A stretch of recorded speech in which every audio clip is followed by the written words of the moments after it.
जय हिंद साथियों, मैं संजय गंगवार आपके अपने online platform Sanjay sir maths पर हार्दिक स्वागत और अभिनंदन करता हूं।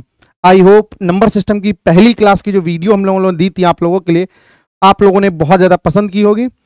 और आज उसी सेक्शन में हम लोग आगे कंटिन्यू करते हैं।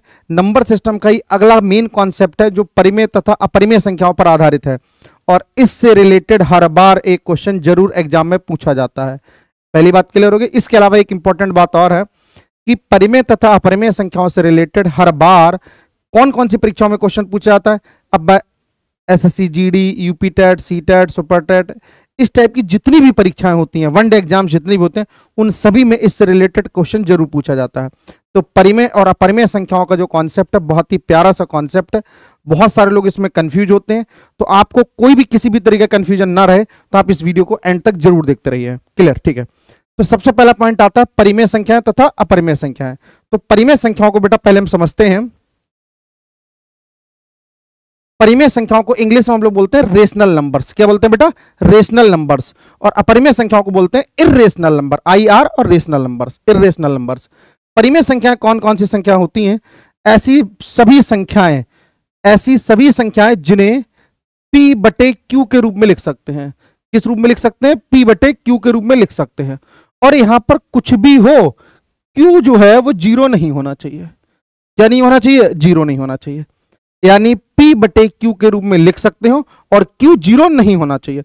इसके अलावा P और जो Q हैं, यानी P और Q हैं, ये इंटीजर्स होने चाहिए।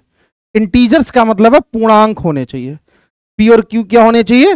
पूर्णांक होने चाहिए। अगर ऐसा है तो वे सभी संख्याएं हमारे लिए क्या कहलाती हैं? परिमेय संख्याएं कहलाती हैं। और अपरिमेय संख्याओं की परिभाषा एक बार समझते हैं बेटा। ऐसी सभी संख्याएं जिन्हें P बटे Q के रूप में नहीं लिख सकते हो। किस रूप में नहीं लिख सकते हो? P बटे Q के रूप में नहीं लिख सकते हो। ऐसी सभी संख्याएं बाबू अपरिमेय संख्याएं कहलाती हैं। बात क्लियर हो गई? ठीक है। तो परिभाषाओं तो ठीक है, मगर इसमें जो क्वेश्चन पूछा जाता है हर बार वो ऑप्शनल क्वेश्चन आता है कि भैया इनमें कौन सी संख्या परिमेय है, कौन सी अपरिमेय संख्या। इससे रिलेटेड क्वेश्चन पूछा जाता है, उसको समझने का प्रयास करते हैं। बात क्लियर है बेटा? ठीक है। तो एग्जाम्पल समझते हैं। एग्जाम्पल कौन कौन से इससे पूछे जाते हैं। जैसे मैंने आपसे कहा कि 1/2 लिखा गया है, तो बेटा 1/2 बटे में लिखा गया है, तो ये कौन सी संख्या होगी? परिमेय संख्या होगी। अगर मैं आपसे कहूं कि 8/9 लिखा गया है, ये भी परिमेय संख्या होगी। 12/17 ये भी होगी। 22/7 ये भी होगी। 11/9 ये भी होगी। यानी ऐसी सभी संख्याएं जो फ्रैक्शन में लिखी गई हैं, बटे में लिखी गई हैं, अंश बटे हर के रूप में लिखी गई हैं, ये सभी संख्याएं कौन सी संख्या कहलाती हैं? परिमेय संख्याएं कहलाती हैं। इसके बाद समझते हैं बाबू। जैसे मैंने लिख दिया 0, 1, 2, 3, 4, ये कैसी संख्या है? तो मैं कहूंगा कि सर ये भी संख्याएं जो हैं ये भी परिमेय संख्याएं होती हैं। आप कहेंगे सर इसमें तो बटे में कुछ है नहीं, तो इनके बटे में बेटा हम लोग 1 लिख सकते हैं। तो हम लिख सकते हैं 0/1, 1/1, 2/1, 3/1, 4/1। तो ये सभी संख्याएं बाबू हमारे लिए कौन सी संख्या है? परिमेय संख्याएं हैं। बात क्लियर है? इसके अलावा देखते हैं ऐसी सभी संख्याएं जो पूर्ण वर्ग संख्याएं हैं या पॉइंटों में जो पहले पॉइंटों वाली संख्या समझते हैं। जैसे बेटा हमसे दे रखा है यहां पर 3.14, 1.5, यहां लिखा है 8.176। ये सभी संख्याएं बाबू हमारे लिए परिमेय संख्याएं कहलाती हैं, क्योंकि यहां से अगर पॉइंट हटाएंगे तो बटे में कितना आएगा? 100, 10, 1000, 10,000, इस टाइप की संख्या आएंगी। तो ये संख्याएं भी बेटा हमारे लिए परिमेय संख्याएं कहलाती हैं। इसके अलावा आते हैं ऐसी सभी संख्याएं, कौन सी संख्या बेटा? ऐसी सभी संख्याएं जिनका पूर्ण वर्ग हमको पता है। क्या पता है? पूर्ण वर्ग पता है, यानी परफेक्ट स्क्वायर रूट है। ऐसी संख्या जिनका पूर्ण वर्गमूल हमको पता है। जैसे हमसे लिखा √1, √1 का मान हमको पता होता है। √4, √9, √16, √25, ये सभी संख्याएं बेटा हमारे लिए कौन सी संख्या कहलाएंगी? परिमेय संख्याएं कहलाएंगे। ये सभी संख्याएं कौन सी संख्या कहलाएंगी? परिमेय संख्या कहलाएंगे। बात क्लियर है? ठीक है। इसके अलावा आते हैं अपरिमेय संख्याओं पर। जिन संख्याओं का वर्गमूल ना पता हो, ऐसी संख्याएं जिनका वर्गमूल हमको नहीं पता है। जैसे कि मैं यहां लिख देता हूं, √2, √3, √5, √6, √7, √8, ये सभी संख्याएं बेटा हमारे लिए कौन सी संख्या है? अपरिमेय संख्याएं कहलाती हैं। कौन सी संख्या कहलाती है? ये सभी अपरिमेय संख्याएं कहलाती हैं। ऐसी संख्याएं जिनका वर्गमूल पता है वे संख्या कौन सी संख्या? परिमेय। और जिनका वर्गमूल नहीं पता है वो कौन सी संख्या? अपरिमेय संख्या है। बात क्लियर है? इसके अलावा एक संख्या और लिखता हूं बेटा मैं यहां पर, जिसका नाम है, इसको देख के पहचानते हैं आप, इसे हम लोग पाई बोलते हैं। पाई भी बेटा एक अपरिमेय संख्या कहलाती है। पाई कैसी संख्या कहलाती है? एक अपरिमेय संख्या कहलाती है। अब कहोगे सर पाई के बारे में तो एक बात हमको और अच्छी सी जानकारी है। क्या जानकारी है? कि पाई का जो मान है वो 22/7 होता है या 3.14 होता है। तो आप देखेंगे मैं यहां पर एक नोट भी कर रखा है, ध्यान से देखना। 22/7 बाबू मैंने यहां लिख रखा है, देखो, और 3.14 यहां लिख रखा है। यानी जो 22/7 और ये वाली जो संख्या है ये हमने कहा परिमेय होती हैं। ये कौन सी संख्या बताई हमने? परिमेय बताई है। और ये हमने कौन सी बताई है? अपरिमेय संख्या बताई है। बात आपको क्लियर होगी? यानी कौन सी? परिमेय और ये अपरिमेय। अब आप कहेंगे कि सर जब पाई का मान 22/7 और 3.14 है तो ये परिमेय अपरिमेय अलग अलग कैसे हो गया? तो इसका सबसे सिंपल सा समाधान ये बेटा कि जो पाई का मान होता है वो 22/7 नहीं होता है, लगभग 22/7 होता है।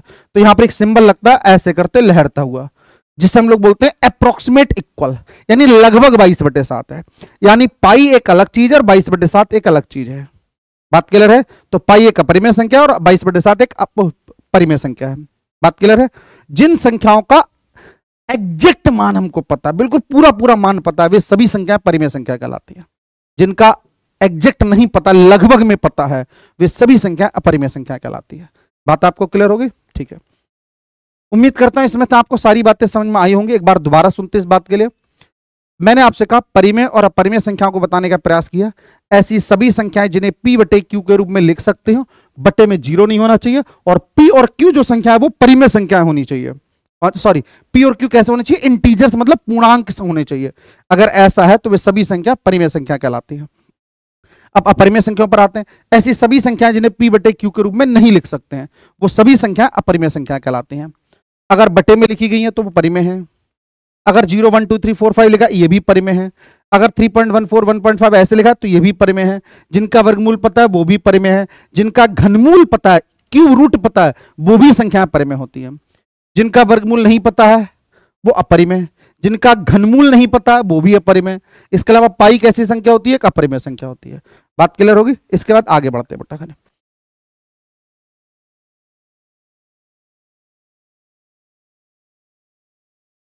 ठीक, सुनना बेटा ध्यान से। इसके बाद यहां तक की बात आप लोगों को क्लियर होगी। इसके बाद एक क्वेश्चन आता है ऐसे करके कि सर ये 4 पाई क्या होगा? क्या होगा? 4 पाई। मैंने लिखा 2 + √3 क्या होगा? √3 इंटू √2 क्या होगा? √7 - √5 क्या होगा? √8 - 6 क्या होगा? ये जो संख्याएं मैंने ऐसे करके लिखी हैं ये कौन सी हैं? ये परिमेय है या अपरिमेय है? तो मैं आपको एक बात बता देता हूं बहुत प्यारी सी बाबू आपको, कि अगर एक बार अपरिमेय संख्या हो गई, कोई भी संख्या एक अपरिमेय संख्या है, फिर हम प्लस करें, माइनस करें, गुणा करें या भाग करें, किसके साथ करें? चाहे परिमेय के साथ में करें, यानी दूसरी संख्या परिमेय हो या दूसरी संख्या अपरिमेय हो, इनमें से कुछ भी हो, फिर भी इसका मान हमेशा अपरिमेय ही रहता है। इसका मान कैसा रहता है? अपरिमेय, मतलब इर्रेशनल रहता हमेशा।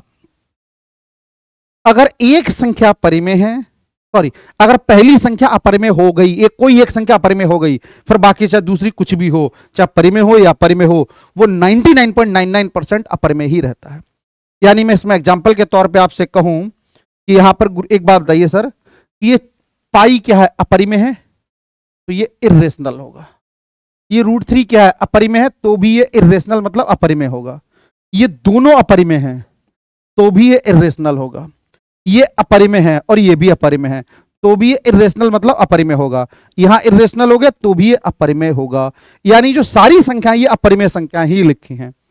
अब कोई ऐसा जगह आती है जहां पर ये सिस्टम फेल हो जाता है, तो वो भी एक जगह आती है, जैसे कि बताता हूं बेटा, आपको ध्यान से सुनना।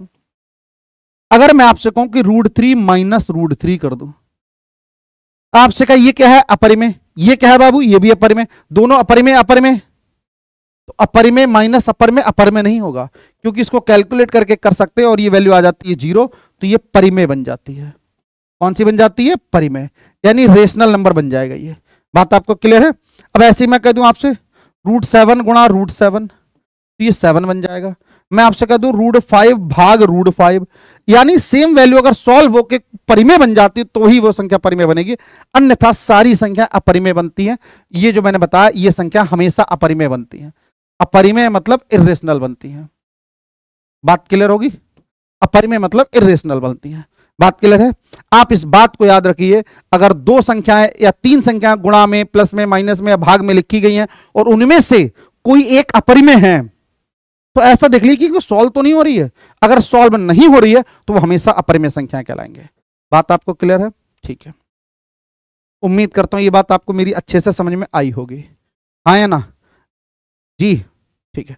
अगर आपको मेरी बात समझ में आई तो आप कमेंट में इसको जरूर बताना कि क्या क्या आपको समझ में नहीं आया या क्या क्या समझ में आया, ठीक है।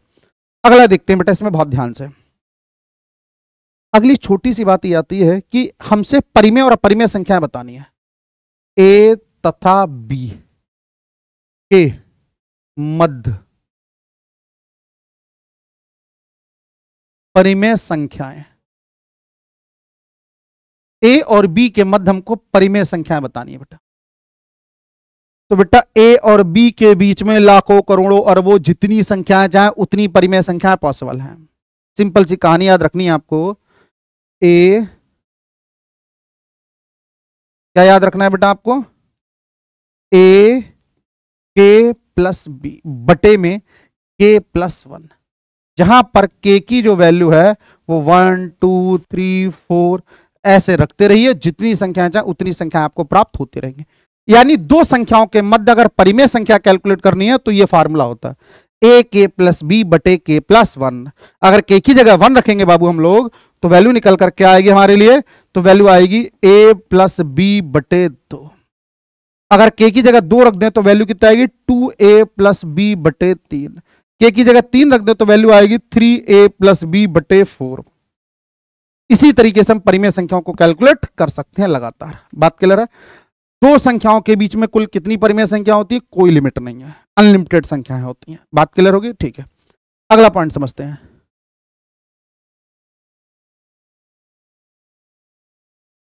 ए तथा बी के मध्य अपरिमेय संख्याएं, ये बहुत इंपॉर्टेंट है, ध्यान से सुनना बेटा, आपको जनरली सीखने को नहीं मिलेगा ये चीजें। अब कहोगे ए और बी के बीच में अपरिमेय संख्याएं कितनी होती हैं, तो सर इसकी भी कोई लिमिट नहीं है। इसका फार्मूला होता है ए गुणा बी की पावर 1/k रख सकते हैं। क्या रख सकते हैं, के। बात क्लियर है। और यहां पर जो के की वैल्यू है वो 1 से नहीं होती है, 2 से स्टार्ट होती है। 2 3 4 5 6 ऐसे करके आनी चाहिए। परंतु ए बी की पावर 1/k का हल हो जाने पर संख्या परिमेय हो जाती है। कैसे हो जाती है, परिमेय हो जाती है। अगर गलती से हल हो गया तो वो संख्या परिमेय हो जाएगी, अन्यथा नहीं होगी। जैसे कि मैं एग्जांपल के तौर पे आपसे कहूं, यहां पर वैल्यू आएगी ए बी की पावर 1/2, ए बी की पावर 1/3, ए बी की पावर 1/4, ए बी की पावर 1/5, और ये सभी संख्या हमारे लिए अपरिमेय संख्याएं होती हैं। कौन कौन सी होती हैं बाबू, अपरिमेय संख्या होती है। एग्जाम्पल के तौर पर देखें, अगर मैं आपसे कहूं 2 तथा 4 और अपरिमेय बतानी है हमको। क्या बतानी है बाबू हमको, अपरिमेय बतानी है। तो कैसे बताएंगे, सुनना ध्यान से बेटा, क्या बताएंगे, बहुत ध्यान से सुनना। तो पहली वैल्यू आ जाएगी 2 गुणा 4 की पावर 1/2, 2 गुणा 4 की पावर 1/3, 2 गुणा 4 की पावर 1/4, 2 गुणा 4 की पावर 1/5 ऐसे रहेंगी संख्याएं। हमारे यहां पर एक संख्या देख लो बेटा, ये 4 दूनी 8 होते हैं और 8 की पावर 1/3 और ये हल होके 2 आ जाएगा तो ये संख्या परिमेय हो जाएगी। कौन सी संख्या हो जाएगी? ये परिमेय हो जाएगी। ये संख्या परिमेय हो गई फिर, और बाकी संख्या अपरिमेय ही रहेंगी। तो बाकी कौन कौन चाहेंगे बेटा मान लिए, यानी 8 की पावर 1/2, 8 की पावर 1/4, 8 की पावर 1/5, 8 की पावर 1/6, ये सभी संख्या अपरिमेय होंगे। बट जो हल हो जाएगी वही उसको गायब कर देंगे, बाकी संख्या अपरिमेय ही रहेंगी। बात क्लियर है? तो उम्मीद करता हूं कि आपको परिमेय अपरिमेय से रिलेटेड जितने क्वेश्चन पूछे जा सकते हैं आपकी परीक्षा में वो मैंने आपके सामने सारे डिस्कस कर दिए हैं। फिर से एक बार इसको रिवाइज करते हैं ताकि आपको कोई दिक्कत ना हो, क्योंकि अगर आपको मैथ्स बिल्कुल नहीं आता तो भी आपको परेशान होने की आवश्यकता नहीं है। मेरी क्लासेस को आप लगातार देखते रहिए और बिल्कुल बेसिक्स अपनी कॉपी पर नोट्स बनाते रहिए। ठीक है, जैसे जैसे मैं लिखता हूं इसके नोट्स बनाते रहिए आपको, ताकि कहीं कोई दिक्कत नहीं आपको, आप सारी चीजें अच्छे से समझ पाएंगे। बात क्लियर है? ठीक है, तो हम लोग परिमेय और अपरिमेय का कॉन्सेप्ट समझ रहे थे, एक बार इसको रिवाइज करते हैं, क्विक रिवीजन। परिमेय संख्या वे संख्या कहलाती हैं जिन संख्याओं को p/q के रूप में प्रदर्शित कर सकते हो, जहां पर q 0 के बराबर नहीं होना चाहिए और p और q जो है वो पूर्णांक होने चाहिए। ऐसी सभी संख्याएं जिनको p/q के रूप में नहीं लिख सकते वो सभी संख्या अपरिमेय संख्या कहलाती हैं। बात क्लियर है? जो ऐसे करके लिखी होती हैं 1/2, 2/3 ऐसे, ये सब परिमेय होती है। पूर्ण संख्या 1 2 3 4 5 0 ऐसे लिखा, ये सभी संख्या कौन सी कहलाती हैं? परिमेय कहलाती हैं। जो संख्याएं दशमलव में लिखी होती है ये भी परिमेय कहलाती हैं। जिन संख्याओं का वर्गमूल निकल सकता है वो भी परिमेय कहलाते हैं। जिन संख्याओं का घनमूल एग्जैक्ट पता होता है वो भी संख्या परिमेय कहलाती है। जिन संख्याओं का वर्गमूल नहीं पता होता या लगभग में पता होता है वे सभी संख्याएं अपरिमेय कहलाती हैं। ऐसी सभी संख्याएं जिनका घनमूल नहीं निकल सकता वो संख्या अपरिमेय संख्या कहलाती है। इसके अलावा एक पाई आता है, पाई कैसी संख्या होती है? अपरिमेय संख्या होती है। ऐसा मत सोचना कि पाई का मान 22/7 या 3.14 लिखा है तो ये दोनों परिमेय और ये अपरिमेय कैसे है, क्योंकि बेटा इसके मान बराबर नहीं होता, ये दोनों अलग अलग चीजें होती हैं। पाई का मान 22/7 लगभग 22/7 हो, ना कि 22/7। बात क्लियर है? ठीक है। इसके बाद मैंने बताया कि अगर दो संख्या कॉम्बो में लिखी गई है, चाहे प्लस माइनस गुणा भाग में लिखी गई है, तो अगर उनमें से कोई एक संख्या परिमेय है तो इससे कोई फर्क नहीं पड़ेगा। अगर कोई एक संख्या अपरिमेय है, दूसरी फिर चाहे कुछ भी हो, चाहे परिमेय हो या अपरिमेय हो, वो संख्या हमेशा अपरिमेय ही रहेंगी, बशर्ते ये ऐसी कंडीशन ना बन रही हो कि मतलब वो हल होके कुछ और ना जा रहा हो। ठीक है, तो वो हमेशा अपरिमेय रहेंगे। इसके अलावा देखते हैं a तथा b के मध्य अगर अपरिमेय संख्या बतानी है तो इसका फार्मूला होता है ak + b/k+1। कितनी संख्या हो सकती है? अनलिमिटेड हो सकती है, जितनी चाहो उतनी संख्या हो सकती है दो संख्याओं के बीच में। बात आपको क्लियर होगी? ठीक है, जैसे k की जगह 1 2 3 4 5 रख दिया तो संख्या मिल गई हमको। अब इंपॉर्टेंट ये वाला होता है, a तथा b के बीच अपरिमेय संख्या अगर बतानी है तो फार्मूला होता है a गुणा b की पावर 1/k, और k की वैल्यू यहां पर बाबू 1 से स्टार्ट नहीं होती है, 2 से स्टार्ट होती है। 2 3 4 5 6 7 8 आता है। परंतु यहां पर एक कंडीशन भी है कि a गुणा b की पावर जो 1/k लिखा है ये हल नहीं होना चाहिए। अगर हल हो जाएगा तो ये परिमेय बन जाएगा और बस सिर्फ उतने को गायब कर देंगे, बाकी सब नॉर्मल रहेगा। जैसे कि एग्जाम्पल के तौर पर मैंने कहा 2 तथा 4 के बीच अपरिमेय बताना है, तो 4 दूनी 8 होता तो 8 की पावर 1/2, 8 की पावर 1/3, 8 की पावर 1/4, 8 की पावर 1/5। मगर यहां पर हमको गौर करेंगे तो 8 की पावर 1/3 हल हो जाता है। हल होकर कितना आता है? 2 आता है। कितना आता है? 2 आता है। तो वो संख्या कौन सी बन जाती है? परिमेय बन जाती है। बाकी सब अपरिमेय ही रहेंगे। उम्मीद करता हूं यहां तक की सारी बातें आपको मेरी समझ में आई होंगी। ठीक है, अगर आपको ये सेशन पसंद आया तो लाइक, कमेंट और अपने दोस्तों तक इसको मैक्सिमम से मैक्सिमम लोगों तक शेयर करें, ताकि मुझे भी मोटिवेशन मिलता रहे कि मैं आपको इस तरीके से और भी चीजें नंबर सिस्टम की सिखाता रहूं। ठीक है, तो हर दिन कल हम फिर मिलेंगे एक नई वीडियो के साथ में। तब तक के लिए टाटा और बाय बाय। Thank you.